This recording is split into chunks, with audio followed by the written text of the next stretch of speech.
don't like the term higher self. So, in a lot of my meditative work this weekend, one of the phrases that a mentor that I'm studying with uses the phrase, let your higher self guide you. And because I'm such a freak about language, I don't love that term because I almost want it to be like your larger self. Higher self to me denotes like your, first of all, for me, my perfectionist is going to come right in there, right? It denotes the pristine, the perfect, the enlightened, the ascended. Yes, that's beautiful. I love it. Like, let's go for improvement. Let's go for knowing more of your true self. I get it. I love it. That's why I almost want larger. But higher has this denotation where your regular bodily human self is lower. I don't know if I agree with that. I think, first of all, my channel and my philosophy is that your body is the instrument of truth, and it's the instrument that God made you in to be here in this life at this time.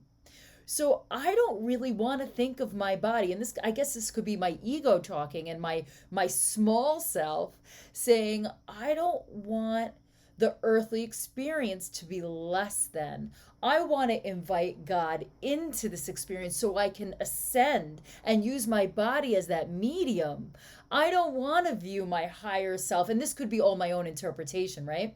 I don't want to view my higher self as this, like, it sounds slightly cut off, and it just sounds not human. It sounds like there's a lack of humanity there. It sounds like I'm an angel and, like, I've let go of all my human frailties.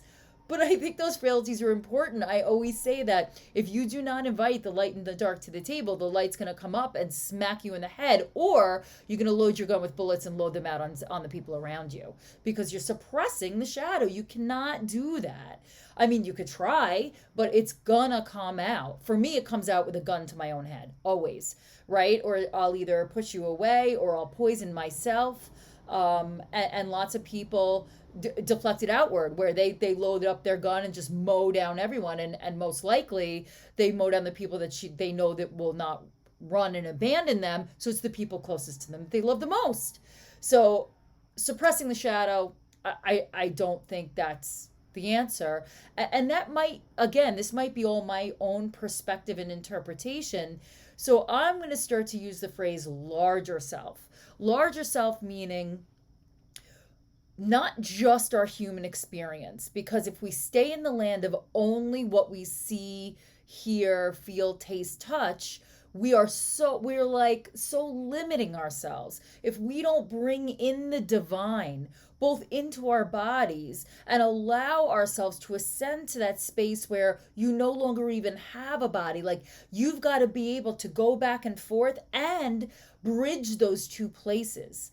And I work on that every day, and it's not easy. Sometimes you get a little bit stuck on one side or the other.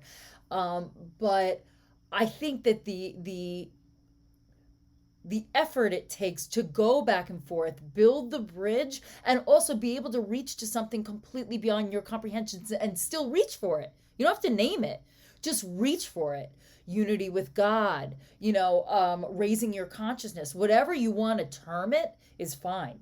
But I really do feel like leading with your larger self so that you get to ascend to a higher level, a higher dimension.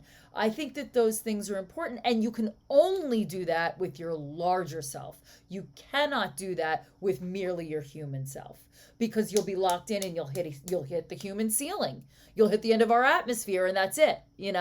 Because you're going to be taking things literally. That's not the way that it works. You've got to invite in your mystic to allow those to smash open those barriers, and you've got to allow yourself to, and this is sort of part of the feminine energy, is allow yourself to pivot and float in the unknown. You're not going to know.